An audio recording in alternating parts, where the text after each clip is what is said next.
Hi guys and welcome to today's session. നമ്മുടെ ഇന്നത്തെ topic നമ്മുടെ മിഡിൽ ഈസ്റ്റിലെ കോൺഫ്ലിക്റ്റ് ആണ്.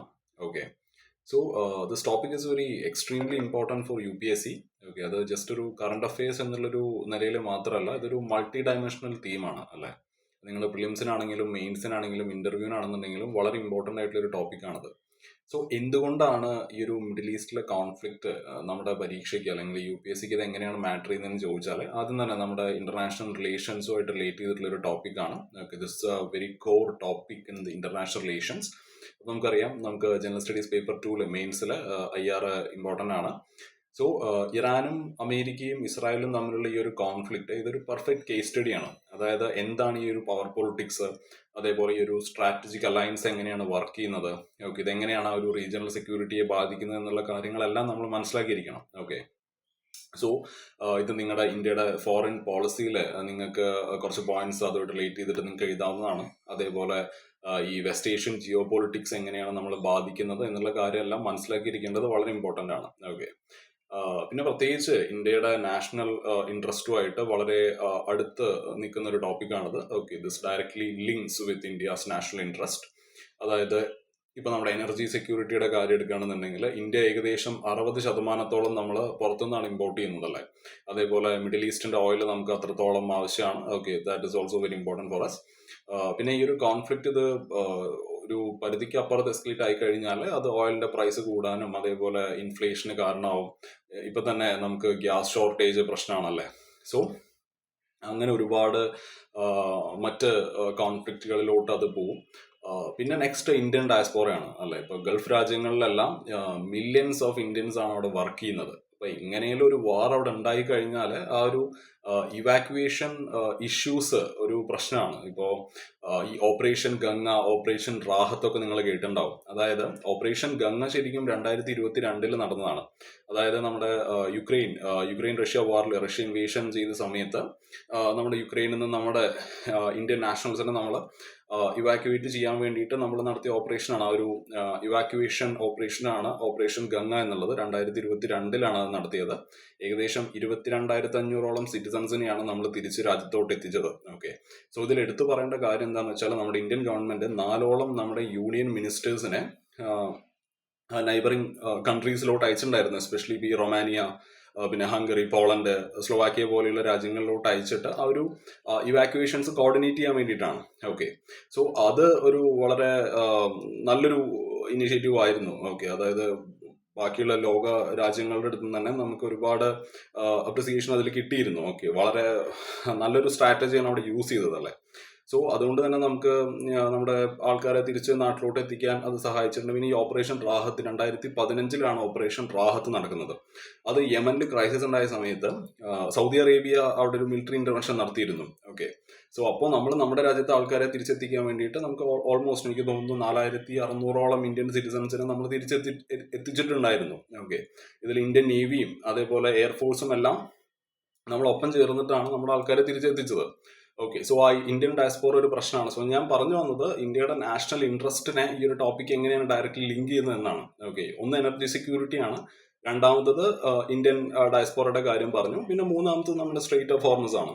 ഓക്കെ, ഇപ്പോൾ ട്രേഡും അതേപോലെ സീ റൂട്ടിന്റെ കാര്യം എടുക്കാനാണെന്നുണ്ടെങ്കിൽ ഗ്ലോബൽ ഓയിൽ സപ്ലൈനെ തന്നെ വളരെ ഇതിൽ ബാധിക്കുന്ന ഒരു കാര്യമാണ് ഈ ഒരു സ്ട്രെയിറ്റ് ഓഫ് ഹോർമസ്. അത് ഇറാന്റെ ഒരു വജ്രായുധമാണല്ലേ സ്ട്രെയിറ്റ് ഓഫ് ഹോർമസ് എന്നുള്ളത്. അങ്ങനെ എന്തെങ്കിലും പ്രശ്നം അവിടെ നടന്നു കഴിഞ്ഞാൽ അത് ഇന്ത്യൻ എക്കണോമിയെ ബാധിക്കും, നമ്മുടെ ഗ്ലോബൽ ട്രേഡിനെ തന്നെ അത് ബാധിക്കുന്നതാണ്. പിന്നത്തെ ഒരു കാര്യം എന്ന് പറയുന്നത് ഇന്റേണൽ സെക്യൂരിറ്റിയാണ്. ഒരു ഇൻസ്റ്റെബിലിറ്റി നടന്നു കഴിഞ്ഞാൽ അവിടെ എക്സ്ട്രീമിസം ഉണ്ടാവും. ഓക്കെ, ആ ഒരു റൈസ് ഓഫ് എക്സ്ട്രീമിസം ഒരു ഡേഞ്ചറാണ്. ഓക്കെ, അതായത് അത് ബാക്കിയുള്ള ഒരു കുറച്ച് റാഡിക്കൽ ഐഡിയോളജീസിന്റെ ആ ഒരു സ്പ്രെഡിന് അത് കാരണമാവും. പിന്നെ അത് പിന്നീട് മറ്റ് ഈ സൈബർ പ്ലസ് പ്രോക്സി വാർഫെയർ കാര്യങ്ങളിലോട്ടെല്ലാം അത് പോവും. ഓക്കെ, ദെൻ ഇപ്പൊ നിങ്ങളുടെ ഈ essay പേപ്പേഴ്സിലെല്ലാം ഈ വാറും അതേപോലെ നമ്മുടെ ഈ ഒരു മോഡേൺ വേൾഡിലെ ഡിപ്ലോമസി ഇത് തമ്മിലുള്ള ഒരു വ്യത്യാസവും പിന്നെ ഈ എനർജി സെക്യൂരിറ്റിയും ജിയോ പൊളിറ്റിക്സും ഇതേപോലുള്ള കാര്യങ്ങളെല്ലാം വളരെ ഇമ്പോർട്ടൻ്റ് ആണ്. ഓക്കെ, പിന്നെ നമുക്ക് ഈ ഒരു പ്രിലിംസ് അല്ലെങ്കിൽ ഒരു ഒബ്ജക്റ്റീവ് ടൈപ്പ് ക്വസ്റ്റ്യൻസ് നമുക്ക് പ്രതീക്ഷിക്കാൻ പറ്റുന്നത് ഈ ഒരു സ്ട്രെയിറ്റ് ഓഫ് ഹോർമസ് ഒക്കെയാണ്. ഓക്കെ, ഇപ്രാവശ്യം എനിക്ക് മോസ്റ്റ്ലി നമുക്ക് പ്രിലിംസിൽ ഒരു ചോദ്യം പ്രതീക്ഷിക്കാമെന്ന് തോന്നുന്നു, ഈ സ്ട്രെയിറ്റ് ഓഫ് ഹോർമസ്. ഓക്കെ, അതെവിടെയാണെന്നും പിന്നെ ഈ ഹെസ്ബോള പോലെയുള്ള ഇതിനെ സപ്പോർട്ട് ചെയ്യുന്നത് ആരാണെന്നുള്ള കാര്യങ്ങളൊക്കെ ഒന്ന് മനസ്സിലാക്കി വെക്കുക. പിന്നെ IR-ന്റെ കാര്യം നമ്മൾ പറഞ്ഞു. ഞാൻ എക്കണോമി, അതിപ്പോൾ GS3 ഈ സെക്യൂരിറ്റി അല്ലെങ്കിൽ എക്കണോമിയിലും ഇതൊരു ഇമ്പോർട്ടൻറ്റ് ടോപ്പിക്കാണ്. ഈ ഓയിൽ പ്രൈസ് അത് കൂടിക്കഴിഞ്ഞാൽ അത് നമ്മൾ എങ്ങനെയാണ് നെഗറ്റീവായിട്ട് ബാധിക്കാൻ പോകുന്നത്. പിന്നെ ഈ പ്രോക്സി വാറുകളും ടെററിസവും അങ്ങനെ ഏതൊരു രീതിയിലും വളരെ ഇമ്പോർട്ടൻ്റ് ആയിട്ടുള്ള ഒരു ടോപ്പിക്കാണ്. ഓക്കെ, സോ നമ്മുടെ ഇന്ത്യയുടെ പോളിസി അല്ലെങ്കിൽ ആ ഒരു സ്ട്രാറ്റജിക് ഓട്ടോണമി നമ്മൾ മനസ്സിലാക്കേണ്ടത് ആവശ്യം വളരെയധികം കൂടുതലാണ്. പിന്നെ ഇന്ത്യ വളരെ നല്ല റിലേഷനാണ് കീപ്പ് ചെയ്യുന്നത് അല്ലേ. ഇപ്പോൾ ഇറാനായിട്ടാണെങ്കിലും ഇസ്രായേലായിട്ടാണെങ്കിലും അമേരിക്ക ആയിട്ടാണെന്നുണ്ടെങ്കിലും നമ്മളൊരു സൈഡ് എടുക്കുന്നതായിട്ട് നമുക്കിവിടെ കാണാൻ സാധിക്കില്ല. പിന്നെ ഒന്ന് ബാലൻസ് ഓഫ് പവർ ആണ്. അമേരിക്ക ആണെന്നുണ്ടെങ്കിൽ അമേരിക്കയും ഇസ്രായേലും വേഴ്സസ് ഇറാനാണല്ലോ ഫൈറ്റ് നടക്കുന്നത്. ഒരു ക്ലാസിക് ജിയോ പൊളിറ്റിക്സ് ആണത് അല്ലേ. സോ ആ ഒരു ബാലൻസ് ഓഫ് പവർ മനസ്സിലാക്കിയിരിക്കുക. പിന്നെ പ്രോക്സി വാറുകളാണ്. ഈ ഒരു നോൺ സ്റ്റേറ്റ് ആക്ടേഴ്സിനെ ആവശ്യമില്ലാണ്ട് സപ്പോർട്ട് ചെയ്യുന്നത് ഇറാന്റെ ഒരു മെയിൻ പരിപാടിയാണ്. ഓക്കെ, ഈ പ്രോക്സി വാർ ഗ്രൂപ്പ്സ് അത് ഞാൻ പറയാം. Then energy diplomacy. Okay, so ഇതെല്ലാം കൊണ്ടും വളരെ ഇമ്പോർട്ടൻ്റ് ആയിട്ടുള്ള ഒരു ടോപ്പിക്കാണിത്. So let's move on to the topic. So ഇത് ശരിക്കും സ്റ്റാർട്ട് ചെയ്യുന്നത് നമ്മുടെ ഓപ്പറേഷൻ എപ്പിക് ഫ്യൂറിയിലൂടെയാണ്. ഓക്കെ, ഇപ്പോൾ അമേരിക്കയും ഇസ്രായേലും രണ്ടുപേരും ചേർന്നുള്ള ഒരു ജോയിന്റ് മിലിറ്ററി ഓപ്പറേഷൻ ആയിരുന്നു ഓപ്പറേഷൻ എപ്പിക് ഫ്യൂറി എന്നുള്ളത്. ഓക്കെ, ഇറാന്റെ ന്യൂക്ലിയർ ഫെസിലിറ്റീസിനെയാണ് അവർ മെയിനായിട്ട് ടാർഗറ്റ് ചെയ്തത്. അവരുടെ മിസൈൽ ഇൻഫ്രാസ്ട്രക്ചറിനൊക്കെയാണ് നിങ്ങൾക്ക് ഇവിടെ കാണാം. അതേപോലെ അത് പിന്നീട് നമ്മുടെ സുപ്രീം ലീഡർ ആയിട്ടുള്ള അലി ഖമേനിയെ അവർ വധിച്ചു. എന്തുകൊണ്ടാണ് മിഡിൽ ഈസ്റ്റിൽ ഇത്രത്തോളം പ്രശ്നങ്ങൾ നടക്കുന്നത് എന്നുള്ള കാര്യം നമ്മൾ ആദ്യം മനസ്സിലാക്കിയിരിക്കണം. ഓക്കെ, അതായത് വേൾഡിൽ തന്നെ മിഡിൽ ഈസ്റ്റ് എന്നുള്ളത് this is one of the most conflict prone regions. അതിൽ ഒരുപാട് ഫാക്ടേഴ്സ് ഉണ്ട്, ഒരു കോമ്പിനേഷൻ ഓഫ് ഫാക്ടേഴ്സ്. നമുക്ക് ഒരിക്കലും ഒറ്റ കാരണമാണെന്ന് പറയാൻ പറ്റില്ല. അതിൽ മെയിൻ കാരണമാണ് ഒന്ന് എണ്ണയാണ്, പിന്നെ അവിടെ ജോഗ്രഫിയും, പിന്നെ ബാക്കി ഞാൻ പറഞ്ഞില്ല ഈ പ്രോക്സി വാർ ഗ്രൂപ്പുകളൊക്കെ ഉണ്ട്, അതെല്ലാം പ്രശ്നമാണ്.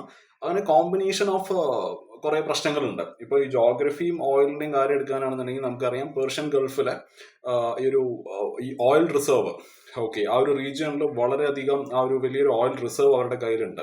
പിന്നെ ആ ഒരു സ്ട്രെയിറ്റ് ആണ് ഇപ്പൊ നിങ്ങൾ ഇപ്പോൾ നിരന്തരമായിട്ട് ഇപ്പൊ ന്യൂസിലൊക്കെ വരുന്നതാണ് നമ്മുടെ ഈ സ്ട്രെയിറ്റ് ഓഫ് ഹോർമസ് എന്നുള്ളത്. അത് ഇറാന്റെ ഒരു വജ്രായുധമാണെന്ന് ഞാൻ പറഞ്ഞല്ലോ. അതൊരു മെയിൻ ഇമ്പോർട്ടൻറ്റ് ചോക്ക് പോയിന്റ് ആണ്. സോ അതൊരു കാരണമാണ്. പിന്നെ ഈ ഗ്ലോബൽ പവേഴ്സ്, ഇപ്പൊ പ്രത്യേകിച്ച് അമേരിക്ക പോലുള്ള ആൾക്കാർക്ക് എനർജി സെക്യൂരിറ്റി, അത് എനർജി എത്രത്തോളം ഇമ്പോർട്ടൻ്റ് ആണെന്നുള്ള കാര്യം അവർക്ക് അറിയാം. ഓക്കെ, അതുകൊണ്ട് തന്നെ ആ ഒരു എനർജി സെക്യൂരിറ്റിക്ക് മേലെയുള്ള ഇൻഫ്ലുവൻസ് അത് കിട്ടാനാണ് ട്രംപ് ഈ കളിയെല്ലാം കളിക്കുന്നത്. ഓക്കെ, അതിപ്പോ നമ്മുടെ വെനസ്വേലയുടെ പ്രസിഡന്റിനെ തട്ടിക്കൊണ്ടു പോയപ്പോഴും നമുക്ക് ആ കാര്യം മനസ്സിലായതാണ്. ഓക്കെ, സോ ആ ഒരു ഇതിന്റെ ഫലമായിട്ട് എന്താ പ്രശ്നം എന്ന് വെച്ചാൽ ഈ ഒരു എക്സ്റ്റേണൽ ഇന്റർഫിയറൻസും ആ ഒരു കോമ്പറ്റീഷനും. ഓക്കെ, ഇത് വന്നു കഴിഞ്ഞാൽ തന്നെ അവിടെ പ്രശ്നങ്ങൾ ഉണ്ടാവാനുള്ള ചാൻസ് വളരെ കൂടുതലാണ്. പിന്നെ ആ ഒരു റിലീജിയൻ എന്നുള്ളൊരു കാര്യം കൂടിയുണ്ട്, അല്ലെങ്കിൽ ആ ഒരു സെക്ടേറിയൻ ഡിവൈഡ് എന്നുള്ള കാര്യം കൂടി നമ്മൾ മനസ്സിലാക്കണം. അതായത് ഇപ്പോൾ ഇറാൻ എന്നുള്ളത് നമുക്കറിയാം അവിടെ കൂടുതലുള്ളത് ഷിയ മുസ്ലിംസ് ആണ്. അതേപോലെ ഈ സൗദി, അതേപോലെ ബാക്കിയുള്ള അറബ് സ്റ്റേറ്റ്സ് നമ്മൾ എടുക്കുകയാണെന്നുണ്ടെങ്കിൽ അവർ സുന്നി മുസ്ലിംസ് ആണ്. So that is also main divide. അതും ഇവിടെ ഒരു പ്രശ്നമാണ്. സോ ഇതെല്ലാം ആ ഒരു പ്രോക്സി വാറിലോട്ടാണ് പിന്നീട് പോവുക. എസ്പെഷ്യലി അത് നമ്മൾ കണ്ടതാണ്, സിറിയയിലും യമനിലും ഒക്കെ നമ്മളത് കണ്ടതാണ്. അതേപോലെ ഇസ്രായേൽ പലസ്തീൻ കോൺഫ്ലിക്റ്റ് നമ്മുടെ 1948 ഈ ഇസ്രായേൽ എന്നുള്ള ആ ഒരു രാജ്യം ഉണ്ടാക്കിയപ്പോൾ തൊട്ട് തന്നെ അവിടെ പ്രശ്നങ്ങളാണ്. ഓക്കെ, ദർ ഈസ് നമുക്കറിയാം ഒരു കണ്ടിന്യൂസ് ആയിട്ടുള്ള കോൺഫ്ലിക്റ്റുകൾ അവിടെ നടക്കുന്നുണ്ട്. ഓക്കെ, ദെൻ ഇപ്പൊ ഈ പലസ്തീൻ ഇഷ്യൂ ഇപ്പോഴും ഇറ്റ് റിമെയിൻസ് അൺറിസോൾവ്ഡ് അല്ലേ. സോ ഇതെല്ലാം പ്രശ്നമാണ്. സോ ഇതെല്ലാം ഒരു ആന്റി ഇസ്രായേൽ സെന്റിമെന്റ്സിലോട്ടാണ് അങ്ങോട്ട് അത് നയിക്കുന്നത്. ഓക്കെ, അതിനെ ഫണ്ട് ചെയ്യുകയാണ് ഇറാൻ ചെയ്യുന്നത്. അതേപോലെ ഇപ്പോൾ വളരെ വീക്ക് സ്റ്റേറ്റ്സും അതേപോലെ ഈ അതോറിറ്റേറിയൻ റിജീംസ് ഒക്കെ നമ്മളൊക്കെ പറയുന്നത് പോലെ, അതായത് ഒരുപാട് രാജ്യങ്ങൾ അവിടെ ഈ ഡിക്റ്റേറ്റർഷിപ്പും കാര്യങ്ങളൊക്കെയാണ്. പിന്നെ ഈ സിവിൽ വാർ നമ്മൾ കണ്ടതാണ് സിറിയയിലും, പിന്നെ ഈ യമൻ, ഇറാഖിലൊക്കെ നമ്മൾ ഒരുപാട് സിവിൽ വാറുകൾ നമ്മൾ കണ്ടതാണ്. സോ ഇതെല്ലാം ഇൻസ്റ്റെബിലിറ്റിയിലോട്ടാണ് അവിടെ കൊണ്ടുപോകുന്നത്. Okay, so this leads to instability. And അതേപോലെ ഈ എക്സ്ട്രീമിസ്റ്റ് ഗ്രൂപ്പുകൾക്ക് അവിടെ വളരാനുള്ള ഒരു സാഹചര്യം അവിടെ ഉണ്ടാവുകയാണ്. നെക്സ്റ്റ് എന്നുള്ളത് ആ ഒരു എക്സ്റ്റേണൽ പവേഴ്സിന്റെ റോളാണ്. ഇപ്പോൾ അമേരിക്ക മെയിൻ ആയിട്ട് ഇപ്പോൾ റഷ്യൻ ചൈനയൊന്നും വിട്ട ആൾക്കാരൊന്നും അല്ല. സോ ഇവരെല്ലാവരും ഈ ഓയിൽ, അതേപോലെ ഈ സ്ട്രാറ്റജിക് കൺട്രോള്, ഓക്കെ, ഈ മിലിറ്ററി, ഇങ്ങനത്തെ ഇഷ്യൂ വന്നു കഴിഞ്ഞാൽ ഇവരെല്ലാം ഇതിൽ കയറി ഇടപെടും. ഓക്കെ, സോ അങ്ങനെ ഇടപെട്ട് കഴിഞ്ഞാൽ ആ ഒരു ലോക്കൽ കോൺഫ്ലിക്റ്റ് പിന്നീട് ഒരു ഗ്ലോബൽ കോൺഫ്ലിക്റ്റ് ആവുകയാണ് ചെയ്യുക. ഓക്കെ, സോ അതാണ് മെയിൻ ആയിട്ടുള്ള കാര്യം ഒന്നെന്ന് പറയുന്നത്. ഞാൻ ഇപ്പോൾ പറഞ്ഞത് ഈ മിഡിൽ ഈസ്റ്റിൽ എന്തുകൊണ്ടാണ് ഇത്രത്തോളം പ്രശ്നങ്ങൾ ഉണ്ടാകുന്നത് എന്നാണ്. Okay, so what is the middle east problem എന്നുള്ളതാണ് നമ്മളിപ്പോൾ പറഞ്ഞത്. രണ്ടാമത്തെ കാര്യം ഇനി പറയാൻ പോകുന്നത് ആ ഒരു കോർ റൈവലറി ആണ്. Okay, Iran versus Israel versus US. Okay, so ഇതാണല്ലോ അവിടുത്തെ ആ ഒരു സെൻട്രൽ ആക്സിസ്. ഇപ്പോൾ കറന്റ്ലി ഇപ്പോൾ നടന്നുകൊണ്ടിരിക്കുന്ന ഈ ഒരു കോൺഫ്ലിക്റ്റിന്റെ this is the central axis of this current conflict. So ഈ മൂന്ന് പേരുടെ കാര്യം ഞാൻ പറയാം. ഓക്കെ, ഇപ്പോൾ ഞാൻ ഇറാന്റെ കാര്യം പറയാനാണെന്നുണ്ടെങ്കിൽ, ഇറാൻ നമുക്കറിയാം ഒരു ഷിയ പവർ ആണ് അല്ലേ. സോ ഇറാന് വേണ്ടത് എന്താണ്? അവിടുത്തെ ആ ഒരു റീജിയണിലെ മെയിൻ സൂപ്പർ പവർ ആവാനാണ് ഇറാൻ ശ്രമിച്ചുകൊണ്ടിരിക്കുന്നത്. Okay, so Iran wants to become a regional super power here. അതേപോലെ ഈ ഇസ്രായേലിന്റെ എക്സിസ്റ്റൻസിനെ ഏറ്റവും കൂടുതൽ ഒപ്പോസ് ചെയ്യുന്ന ഒരു രാജ്യവും ഇറാനാണ്. സോ ഇതെല്ലാം കൊണ്ടും തന്നെ ഇവരെ തന്നെ വിളിക്കുന്നത് ദി ആക്സിസ് ഓഫ് റെസിസ്റ്റൻസ് എന്നാണല്ലോ. Okay, Iran is known as the axis of resistance. ഈ ഹെസ്ബോള, ലെബനനിലെ ഹെസ്ബോള ആണെന്നുണ്ടെങ്കിലും പലസ്തീനിലെ ഹമാസിനെ ആണെന്നുണ്ടെങ്കിലും ഇങ്ങനത്തെയുള്ള ഗ്രൂപ്പ്സിനെ സപ്പോർട്ട് ചെയ്യുന്നത് ഇറാനാണ്. ഓക്കെ, സോ അതൊരു കാര്യം. ഓക്കെ, ഈ ഒരു ആക്സിസ് ഓഫ് റെസിസ്റ്റൻസ് എന്നുള്ളത് ഒരു കാര്യം, ഇറാന്റെ കാര്യം. പിന്നെ ഇസ്രായേലിന്റെ കാര്യത്തിലോട്ട് വരികയാണെന്നുണ്ടെങ്കിൽ, ഇസ്രായേലില് ഇറാനെ കാണുന്നത് അവരുടെ ആ ഒരു എക്സിസ്റ്റൻഷ്യൽ ത്രെട്ടായിട്ടാണ്. ഓക്കെ, അതെന്തുകൊണ്ടാന്ന് വെച്ചാൽ ഇറാന് ആവശ്യം എന്താണ്? ഇസ്രായേലിനെ കംപ്ലീറ്റ് ആയിട്ട് ഡിസ്ട്രോയ് ചെയ്യുക എന്നുള്ളതാണ് ഇറാന്റെ ആവശ്യം. ഓക്കെ, അതിൽ വേറെ ഒരു ഇതുമില്ല. കംപ്ലീറ്റ്ലി ഇസ്രായേലില് നശിക്കണം എന്ന് മറ്റേ ആഗ്രഹിക്കുന്ന ടീമുകളാണ്.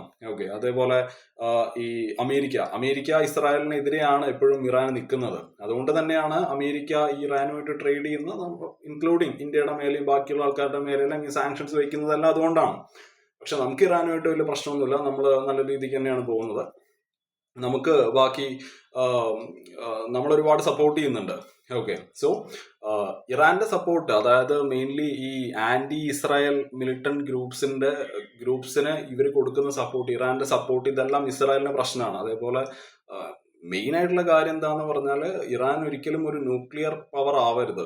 ഓക്കെ, ഇറാന്റെ ന്യൂക്ലിയർ പ്രോഗ്രാം അതും ഇസ്രായേലിന് ഒരു വലിയൊരു ത്രെട്ടാണ്. ഇവിടെ അമേരിക്കയുടെ കാര്യം എടുക്കാനാണെന്നുണ്ടെങ്കിൽ ഇസ്രായേലിന്റെ ഏറ്റവും നല്ല സ്ട്രോങ് അലയാണ് അമേരിക്ക അല്ലെ. സോ അമേരിക്കയ്ക്ക് വേണ്ടത് എന്താണ്? മെയിൻ ആയിട്ട് ട്രംപിന് വേണ്ടത് മിഡിൽ ഈസ്റ്റില് നമ്മളായിരിക്കണം ഡോമിനേറ്റ് ചെയ്യേണ്ടത്. ആര്? നമ്മളല്ല, അമേരിക്ക. ഓക്കെ, സോ US വേണ്ടത് they need to maintain that dominance in middle east. അതേപോലെ ഒരിക്കലും ഇറാൻ ആ ഒരു ന്യൂക്ലിയർ വെപ്പൺ കിട്ടരുത് എന്ന് ആഗ്രഹിക്കുന്ന ഒരാളാണ് അമേരിക്കയും. Okay, so this America wants to prevent Iran from getting this nuclear weapon. നമ്മൾ ഈ കാര്യങ്ങളെല്ലാം പറയുന്ന സമയത്ത് നമ്മൾ ഒരു കാര്യം കൂടി നോക്കണം. അതായത് ഈ അമേരിക്കയും ഇറാനും തമ്മിലുള്ള ഈ ഒരു പ്രശ്നം, ഇതിന്റെ ആ ഒരു റൂട്ട് എന്താണെന്നുള്ള കാര്യം നമ്മൾ മനസ്സിലാക്കിയിരിക്കേണ്ടത് വളരെ ആവശ്യമാണ്. സോ ഇതിന്റെ ആ ഒരു ഹിസ്റ്റോറിക്കൽ ബാക്ക്ഗ്രൗണ്ടിലോട്ട് നമ്മൾ പോകുന്ന സമയത്ത് 1953 ഒരു കൂപ്പ് നടക്കുന്നുണ്ട്. ഓക്കെ, അതായത് ഈ അമേരിക്ക ഇറാന്റെ അന്നത്തെ PM ആയിരുന്ന മൊസാദ്, അതായത് നമ്മുടെ ഇസ്രായേലിന്റെ ഏജൻസി മൊസാദ് അല്ല, അവിടെ ഉണ്ടായിരുന്ന ഇറാന്റെ PM ആണ്. ഓക്കെ, ഇറാന്റെ PM ആയിട്ടുള്ള മൊസാദിനെ ഇവര് ഓവർത്രോ ചെയ്യുന്നുണ്ട്. അമേരിക്ക ഓവർത്രോ ചെയ്യുന്നുണ്ട്. പിന്നീട് വരുന്നത് ഷായാണ്. ഷാ അമേരിക്കയുടെ ഒരു കളിപ്പാവയായിരുന്നു. ഓക്കെ, ഒരു പ്രോ US റൂളർ ആയിരുന്നു ഷാ. സോ അത് ഇറാനിൽ എന്തുണ്ടാക്കി? ഒരു വളരെ ഡീപ്പായിട്ടുള്ള ഒരു ആന്റി US ഫീലിംഗ് അവിടുത്തെ ആൾക്കാരുടെ ഇടയിൽ ഉണ്ടാക്കി എന്ന് വേണം പറയാൻ. 1953 കൂപ്പ്. അത് കഴിഞ്ഞിട്ട് 1979 ഇറാനിയൻ റവല്യൂഷൻ നടക്കുന്നത്. അതിൽ ഈ ഷാ ഉണ്ടല്ലോ, അമേരിക്കയുടെ ഷാനെ ഇവർ റിമൂവ് ചെയ്തു. ഓക്കെ, ആ ഒരു റവല്യൂഷനിലൂടെ ഷാനെ പുറത്താക്കിയിട്ട് അവിടേക്ക് വരുന്നത് ഇസ്ലാമിക് രജീമാണ്. Islamic regime came to power. So അപ്പോൾ ഇറാൻ എന്തായി? ഇറാൻ അപ്പോൾ അവിടെ ഒരു ആന്റി US അല്ലെങ്കിൽ ഒരു ആന്റി ഇസ്രായേലായിട്ട് അവർ മാറുകയാണ്. ഓക്കെ, സോ ആ ഒരു relations it completely broke down. പിന്നീടുള്ളൊരു പ്രശ്നമാണ് ഈ ഒരു ഇറാന്റെ ന്യൂക്ലിയർ ഇഷ്യൂ. സോ ഇറാൻ ഒരു ന്യൂക്ലിയർ പ്രോഗ്രാം ഡെവലപ്പ് ചെയ്തു എന്ന് പറഞ്ഞപ്പോൾ ലോകം മൊത്തം പേടിച്ചു. ഓക്കെ, അതായത് ഇറാൻ ന്യൂക്ലിയർ പ്രോഗ്രാം ഡെവലപ്പ് ചെയ്തെന്ന് പറഞ്ഞാൽ അത് എന്തായാലും ന്യൂക്ലിയർ വെപ്പണിലോട്ടാണ് പോവാന്ന് ലോകത്തുള്ള എല്ലാവരും പേടിച്ചിട്ടുണ്ടായിരുന്നു ആ കാലത്ത്. 2015 അതുകൊണ്ട് തന്നെയാണ് ന്യൂക്ലിയർ ഡീൽ വെച്ചിട്ടുണ്ടായിരുന്നു. 2018 അമേരിക്ക ആ ഡീലിൽ നിന്ന് വിഡ്രോ ചെയ്യുകയും ചെയ്തു. സോ ഇതെല്ലാം അവിടെ ടെൻഷൻ ഉണ്ടാക്കി. ഓക്കെ, സോ ഇതുകൊണ്ട് തന്നെ ഈ ഒരു കീ ഇവന്റ്സ്, ഇപ്പൊ ഞാൻ പറഞ്ഞു 2015 ന്യൂക്ലിയർ ഡീൽ, അത് കഴിഞ്ഞിട്ട് 2018 അമേരിക്ക ആ ഡീലിൽ നിന്ന് വിഡ്രോ ചെയ്ത സമയത്ത് ആ ഒരു ടെൻഷൻ കുറച്ചും കൂടി കൂടുകയാണ് ചെയ്തത്. ഓക്കെ, പിന്നെ ആ ഒരു റീജിയനിലുള്ള ഇറാന്റെ എക്സ്പാൻഷനാണ്. ഓക്കെ, അതായത് 2003 ഇറാഖില് അമേരിക്ക ഇൻവേഡ് ചെയ്യുന്നുണ്ട്.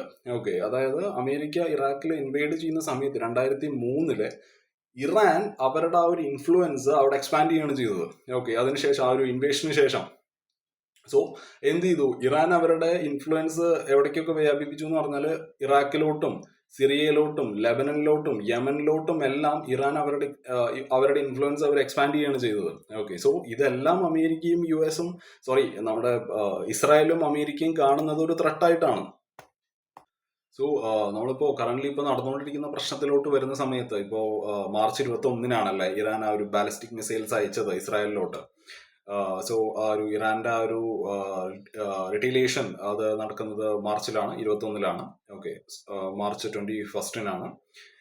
ദെൻ അവരുടെ ആ ഒരു missiles bypass missile defence system അത് ഒരുപാട് സിഗ്നിഫിക്കന്റ് ഡാമേജ് ഉണ്ടാക്കി എന്നുള്ള കാര്യമെല്ലാം നമുക്ക് ഇവിടെ സ്ലൈഡിൽ കാണാൻ പറ്റും. ഈ ഒരു വാറിന്റെ നമുക്ക് ഇപ്പൊ ഈ വാർ ശരിക്കും നമുക്ക് ഇങ്ങനെ പറയാം 2024 തൊട്ട് ഇപ്പൊ 2026 വരെ ഈ ഒരു കാലയളവിൽ നമ്മൾ കുറച്ച് കാര്യങ്ങൾ നമുക്ക് ഇവിടെ നോക്കാണ്ട്. അതായത് ഇതിന്റെ ആ ഒരു ആക്ച്വൽ ആ ഒരു എസ്കലേഷൻ ഫേസ് എന്ന് പറഞ്ഞാൽ നമ്മുടെ 23-24 ഇസ്രായേലും ഹമാസും തമ്മിലുള്ള വാറാണ്. ഓക്കെ, ഇസ്രായേലിലെ ഹമാസിനെ അറ്റാക്ക് ചെയ്തു, അല്ല ഹമാസ് ഇസ്രായേലിലെ ആൾക്കാരെ പിടിച്ചിട്ട് പോയി, ഇസ്രായേലിനെ അറ്റാക്ക് ചെയ്തു. ഓക്കെ, സോ എന്ത് ചെയ്തു, ഇറാൻ സപ്പോർട്ട് ചെയ്തത് ഹമാസിനെയാണ്, ഇറാൻ ഹമാസിനെ സപ്പോർട്ട് ചെയ്തു. സോ ആ ഒരു കോൺഫ്ലിക്റ്റ് അവിടെ കൂടി.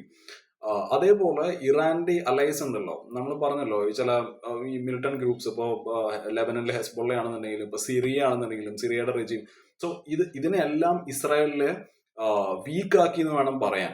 ഓക്കെ, ഇവർക്കൊന്നും അവിടെ ഒരു റോൾ ഇല്ലാണ്ടാക്കി ഇസ്രായേലിലെ. സോ അതും ഇറാന്റെ ഇൻഫ്ലുവൻസ് അവിടെ കുറയ്ക്കുകയാണ് ചെയ്തത് അല്ലേ. അപ്പോൾ ഒരു ചെറിയൊരു ഈഗോ ക്ലാഷും കൂടി അവിടെ വന്നിട്ടുണ്ടാവുമെന്ന് തോന്നുന്നു.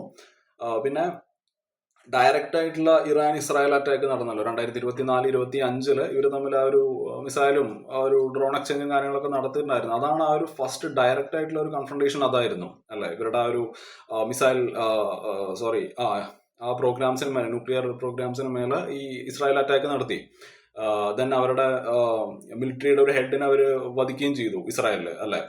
സോ അപ്പൊ തന്നെ ആ ഒരു ഫസ്റ്റ് ആ ഒരു ഡയറക്റ്റ് കോൺഫ്രണ്ടേഷൻ ഇതുമായിട്ട് റിലേറ്റ് ചെയ്തിട്ടുള്ളത് നടന്നത് 2024-25 ഓക്കെ, പിന്നീട് ആ ഒരു ന്യൂക്ലിയർ ടെൻഷൻസ് ആ ഒരു പീക്കിലോട്ട് എത്തണം. അതായത് ഇറാൻ അവരുടെ ന്യൂക്ലിയർ ഡെവലപ്മെന്റ് അവര് നിരന്തരമായിട്ട് കണ്ടിന്യൂ ചെയ്തുകൊണ്ടിരുന്നു. അപ്പോൾ ആ ഒരു ഡിപ്ലോമസി അവിടെ കംപ്ലീറ്റ് ആയിട്ട് ഫെയിലായി. അപ്പൊ അമേരിക്കയും ഇസ്രായേലും വിചാരിച്ചു അങ്ങനെ ഇരുന്നിട്ട് കാര്യമില്ല, അടിക്കണം. അതാണ് ഇതിലോട്ട് നയിച്ചത്. അപ്പോൾ നമ്മൾ നിലവിലെ ഈ ഒരു വാറിലോട്ട് വരികയാണെന്നുണ്ടെങ്കിൽ ഇപ്പൊ ഈ 2025-26 നടന്ന വാറിലോട്ട് വരികയാണെന്നുണ്ടെങ്കിൽ നമുക്ക് ഇത് 2 ഫേസ് ആയിട്ട് തിരിക്കാൻ പറ്റും. ഫേസ് 1 ഞാൻ പറഞ്ഞ പോലെ 2025 ആ ഒരു കോൺഫ്ലിക്റ്റ് ആണ്. ഇസ്രായേലില് ഇറാൻ അറ്റാക്ക് ചെയ്തു, അവരുടെ ഇറാന്റെ മിലിറ്ററി ബേസിനെയും ന്യൂക്ലിയർ ഫെസിലിറ്റിയും ഇസ്രായേൽ കയറി അറ്റാക്ക് ചെയ്യുകയാണ്. സോ അമേരിക്ക ഇസ്രായേലിനെ സപ്പോർട്ട് ചെയ്തു. സോ അന്നൊരു വാർ ഉണ്ടായി, ഒരു 12 ദിവസത്തെ വാറിലോട്ട് അത് പോയി അല്ലെ. രണ്ടാമത്തെ ഫേസ് ആണ് നമ്മുടെ 2026 ഈ ഒരു എസ്കലേഷൻ. അതായത് അമേരിക്കയും ഇസ്രായേലും കൂടിയിട്ട് ഇവർ രണ്ടുപേരും കൂടി ചേർന്നിട്ട് ഇറാന്റെ മേലെ ആ ഒരു മേജർ സ്ട്രൈക്സ് നടത്തുന്നത്. മെയിനായിട്ട് ഫോക്കസ് ചെയ്തത് എന്താണ്, ഇറാന്റെ ന്യൂക്ലിയർ സൈറ്റ്സും അവരുടെ മിലിറ്ററി ലീഡർഷിപ്പിനെയാണ് ഫോക്കസ് ചെയ്തത്. ഇറാൻ തിരിച്ചടിക്കുകയും ചെയ്തു. ഇറാൻ ഇസ്രായേലിലോട്ടും മിസൈൽസ് അയച്ചു. അതേപോലെ അമേരിക്കയുടെ ബേസ് ഉണ്ടല്ലോ, ഇപ്പൊ ഈ ഖത്തറിലൊക്കെയാണല്ലോ അവരുടെ മെയിൻ ബേസസ് ഉള്ളത്. സോ അങ്ങനെയുള്ള മിഡിൽ ഈസ്റ്റിലുള്ള ബാക്കിയുള്ള രാജ്യങ്ങളിലോട്ട് ഇറാൻ തിരിച്ചടിക്കുകയും ചെയ്തു. ഓക്കെ, സോ ഇതാണ് കീ ടേണിംഗ് പോയിന്റ്സ് എന്ന് പറഞ്ഞാൽ, ഒന്ന് ഇറാന്റെ ആ ഒരു ടോപ്പ് ഇറാനിയൻ ലീഡേഴ്സിനെ ഇവർ വധിച്ചത് ഒരു പ്രശ്നമായി. അതേപോലെ തന്നെ അവരുടെ ആ ഒരു ന്യൂക്ലിയർ ഇൻഫ്രാസ്ട്രക്ചറിനെ അതിന്റെ ആ ഒരു ഡിസ്ട്രക്ഷൻ ഒരു പ്രശ്നമായി. പിന്നെ നെക്സ്റ്റ് എന്നുള്ളത് ആ ഒരു മിഡിൽ ഈസ്റ്റിൽ കംപ്ലീറ്റ് ആയിട്ട് ഈ ഒരു attack it spread across the middle east. Okay, so എന്തുകൊണ്ടാണ് ഈ ഒരു വാർ ഇത്രത്തോളം വലുതായത് എന്നുള്ളതാണ്. ഒന്ന് ആ ഒരു ന്യൂക്ലിയർ ത്രെട്ടാണ്. അതായത് ഇറാന്റെ കയ്യിൽ ന്യൂക്ലിയർ വെപ്പൺ വന്നു കഴിഞ്ഞാൽ അത് ഇസ്രായേലിനാണ് ഏറ്റവും വലിയ ത്രെട്ട്. ഓക്കെ, ഇസ്രായേലിന്റെ ആ ഒരു നിലനിൽപ്പിനെ തന്നെ അത് ബാധിക്കും. ഓക്കെ, അപ്പോൾ ഇസ്രായേലിന്റെ ആ ഒരു സർവൈവൽ ത്രെട്ട് ഉണ്ട് എന്ന് നമുക്ക് വേണമെങ്കിൽ പറയാൻ പറ്റും. പിന്നെ ഒരു ഐഡിയോളജിക്കൽ കോൺഫ്ലിക്റ്റ് ആണ്. ഇറാൻ എന്നുള്ളത് ഒരു ഇസ്ലാമിക് റവല്യൂഷണറി ഐഡിയോളജിയാണ്. ഇസ്രായേൽ എന്നുള്ളത് ഒരു ജൂയിഷ് സ്റ്റേറ്റ് ആണ്. അമേരിക്ക ആണെന്നുണ്ടെങ്കിൽ ഈ ലോകത്തെ ഏറ്റവും വലിയ ഡെമോക്രസി ഞങ്ങളാണ്, ലിബറൽ ഡെമോക്രസി എന്ന് പറഞ്ഞിട്ടാണ് അമേരിക്ക നടക്കുന്നത്. സോ വളരെ ഡീപ്പായിട്ടുള്ള ഐഡിയോളജിക്കൽ ക്ലാഷ് അല്ലെങ്കിൽ ഐഡിയോളജിക്കൽ കോൺഫ്ലിക്റ്റ് ഇവിടെ ഉണ്ടെന്ന് വേണം പറയാൻ. മൂന്നാമത്തെ കാര്യം ഞാൻ പറഞ്ഞ പോലെ പ്രോക്സി നെറ്റ്വർക്കുകളാണ്. ഓക്കെ, അതായത് ഇറാൻ ഓപ്പറേറ്റ് ചെയ്യുന്നത് ഈ ഹെസ്ബോള, അതേപോലെ ഈ മിലിഷ്യാസ്, ഇറാഖിലുള്ള മിലിഷ്യാസും പിന്നെ യമനിലുള്ള ഹൂതികളിലൂടെയാണ്. ഓക്കെ, സോ ആ ഒരു വാർ ആ ഒരു റീജിയൻ കംപ്ലീറ്റ് ആയിട്ട് സ്പ്രെഡ് ആയി എന്ന് വേണം പറയാൻ. നാലാമത്തെ കാര്യം എന്ന് പറയുന്നത് നിങ്ങൾക്ക് ഇവിടെ കാണാൻ പറ്റുന്ന പോലെ നമ്മുടെ സ്ട്രെയിറ്റ് ഓഫ് ഹോർമസ് ആണ്. Okay, it is A global flash point. Straight of Hormuz എന്നുള്ളത് അവിടെ എന്തെങ്കിലും ഒരു ഡിസ്ട്രപ്ഷൻ നടന്നു കഴിഞ്ഞാൽ അത് ഗ്ലോബൽ ക്രൈസിസിലോട്ടാണ് പോവുക. ഇപ്പൊ റീസെന്റ് വരുന്ന റിപ്പോർട്ടുകൾ അനുസരിച്ചിട്ട് നമുക്കറിയാം, നമുക്കിവിടെ LPG ഷോർട്ടേജ് ഉണ്ട്, അതേപോലെ ഓയിലിന്റെ പ്രൈസ് നിരന്തരമായിട്ട് വർദ്ധിച്ചുകൊണ്ടിരിക്കുകയാണ്, സ്റ്റോക്ക് മാർക്കറ്റ് ആകെ ക്രാഷായി, പിന്നെ ഈ ഒരു ഗ്ലോബൽ ഇൻഫ്ലേഷൻ വർദ്ധിച്ചുകൊണ്ടിരിക്കുകയാണ്. ഒരു ഫൈനാൻഷ്യൽ സ്റ്റെബിലിറ്റിയെ ഒരു റിസ്ക്, ഫൈനാൻഷ്യൽ സ്റ്റെബിലിറ്റിയുടെ മേലെയുള്ള റിസ്ക് കൂടിക്കൊണ്ടിരിക്കുകയാണ്. പിന്നെ ഈ എയർ ട്രാവൽ ഒക്കെ ഉണ്ടല്ലോ, ഇപ്പോൾ നമ്മൾ ട്രേഡ് ഡിസ്ട്രപ്ഷൻ മെയിൻ കാരണമാണ്. പിന്നെ ഈ air travel and trade got disrupted, right? So നമ്മളോട് മനസ്സിലാക്കേണ്ടത് ദിസ് ഇസ് ഒരു ഫൈനൽ ഒരു കൺസെപ്ഷൻ അണ്ടർസ്റ്റാൻഡിങ്ങിന് വേണ്ടി പറയാനാണെന്നുണ്ടെങ്കിൽ ഇതൊരു ജസ്റ്റ് ഒരു വാർ അല്ല, ഇതൊരു മൾട്ടി ലെയേർഡ് കോൺഫ്ലിക്റ്റ് ആണ്. ഇതിന് ഒരുപാട് സംഭവങ്ങളുണ്ട്. ഇപ്പം നമ്മൾ മുമ്പ് 1953-ലും 79-ലും ഉണ്ടായിട്ടുള്ള കാര്യങ്ങൾ ഞാൻ പറഞ്ഞല്ലോ, ആ ഒരു ഹിസ്റ്റോറിക്കൽ ഗ്രീവൻസിന്റെ കാര്യം ഞാൻ പറഞ്ഞിരുന്നു. അതേപോലെ റിലീജിയസ് ഡിവൈഡിന്റെ കാര്യം, ഇപ്പൊ ഷിയാസും ബാക്കി ഇപ്പൊ സുന്നീസ് ആണെന്നുണ്ടെങ്കിലും ഈ ഡിഫറെന്റ് ഐഡിയോളജീസ് അല്ലെങ്കിൽ റിലീജിയൻസ് തമ്മിലുള്ള ആ ഒരു പ്രശ്നം നമ്മൾ പറഞ്ഞു. പിന്നെ ആ ഒരു ജിയോ പൊളിറ്റിക്സിന്റെ കാര്യം ഞാൻ പറഞ്ഞു അല്ലെ, ഈ അമേരിക്ക വേഴ്സസ് ഇറാൻ, അതേപോലെ ഈ ഇസ്രായേലും ഇറാനും തമ്മിലുള്ള ആ ഒരു സെക്യൂരിറ്റി ഡിലേമാസ് എങ്ങനെയാണ്, ന്യൂക്ലിയർ ഇഷ്യൂവിനെ പറ്റിയിട്ട് ഞാൻ പറഞ്ഞു. ഓക്കെ, ആ ഒരു പ്രോക്സി വാർഫെയറിനെ പറ്റിയിട്ട് നമ്മൾ ഡിസ്കസ് ചെയ്തു. ഓക്കെ, സോ ഈ മിഡിൽ ഈസ്റ്റ് കോൺഫ്ലിക്റ്റിന്റെ കോസസ്, ഓക്കെ, അങ്ങനെ എന്തെങ്കിലും ചോദ്യം നിങ്ങൾക്ക് വരികയാണെന്നുണ്ടെങ്കിൽ, അതേപോലെ ഈ നമ്മുടെ ഇറാൻ US ഇസ്രായേൽ വാറിനെ പറ്റിയിട്ടെല്ലാം ചോദിക്കുകയാണെന്നുണ്ടെങ്കിൽ അത് നല്ലൊരു ഇൻട്രൊഡക്ഷൻ കൊടുക്കാൻ നിങ്ങൾക്ക് സാധിക്കണം അല്ലെ, ഒരു സ്ട്രാറ്റജിക് റീജിയണി, അതേപോലെ ആ ഒരു ഇൻസ്റ്റെബിലിറ്റിയും കൂടി നിങ്ങൾ നിങ്ങളുടെ ഇൻട്രോയിൽ കൊണ്ടുവരാൻ ശ്രമിക്കണം. അതിന്റെ റീസൺസ് നിങ്ങൾക്ക് പറയാൻ സാധിക്കണം. നല്ലൊരു ഇൻട്രോ കൊടുക്കുക. അതിനുശേഷം ആ ഒരു സ്ട്രക്ചറൽ കോസസ് നിങ്ങൾക്ക് ആഡ് ചെയ്യാവുന്നതാണ്. ഇപ്പോൾ ഞാൻ പറഞ്ഞ പോലെ ഈ റിലീജിയൻ നമുക്ക് പറയാം, ഓയിൽ പറയാം, പിന്നെ അടുത്തുള്ള ഈ വീക്ക് സ്റ്റേറ്റ്സിന്റെ കാര്യം നിങ്ങൾക്ക് പറയാം. പിന്നെ ഞാൻ പറഞ്ഞ പോലെ ആ 53-ലെയും 79-ലെയും കാര്യങ്ങൾ പറയാം. ഇറാൻ US ഹോസ്റ്റിലിറ്റിയുടെ കാര്യം നിങ്ങൾക്ക് കൊണ്ടുവരാവുന്നതാണ്. പിന്നെ ഇറാന്റെയും ഇസ്രായേലിന്റെയും കാര്യം, ആ ഒരു റൈവലറിയിലോട്ട് വരികയാണെന്നുണ്ടെങ്കിൽ നിങ്ങൾക്ക് ഐഡിയോളജി അത് പറയാം, അതേപോലെ സെക്യൂരിറ്റി ഇഷ്യൂസ് പറയാം, ന്യൂക്ലിയർ ഇഷ്യൂ നിങ്ങൾക്ക് പറയാം. പിന്നെ ഈ റീസെന്റ് ഉണ്ടായിട്ടുള്ള ട്രിഗേഴ്സ് നിങ്ങൾക്ക് ആഡ് ചെയ്യാം. ഇപ്പോൾ ഹമാസിന്റെ വാർ ആണെന്നുണ്ടെങ്കിലും, ഇപ്പൊ ഈ പ്രോക്സീസ് വീക്ക് ആയതാണെന്നുണ്ടെങ്കിലും അത് നിങ്ങൾക്ക് ആഡ് ചെയ്യാവുന്നതാണ്. പിന്നെ 25-26 ഡയറക്റ്റ് വാറും, പിന്നെ നല്ലൊരു കൺക്ലൂഷനും കൊടുക്കുക. ഓക്കെ, കൺക്ലൂഷനിൽ അത് ഗ്ലോബലി നമ്മളൊക്കെ എങ്ങനെയാണ് ബാധിക്കുന്നത് എന്നുള്ള കാര്യം കൂടിയിട്ട് ഉൾപ്പെടുത്താൻ ശ്രമിക്കുക. Okay, so that's it guys. അപ്പോൾ ഈ ഒരു ടോപ്പിക് ക്ലിയർ ആണെന്ന് വിചാരിക്കുന്നു. ഓക്കെ, സോ മറ്റൊരു വീഡിയോ ആയിട്ട് കാണാം. Okay, bye, have a nice day, thank U.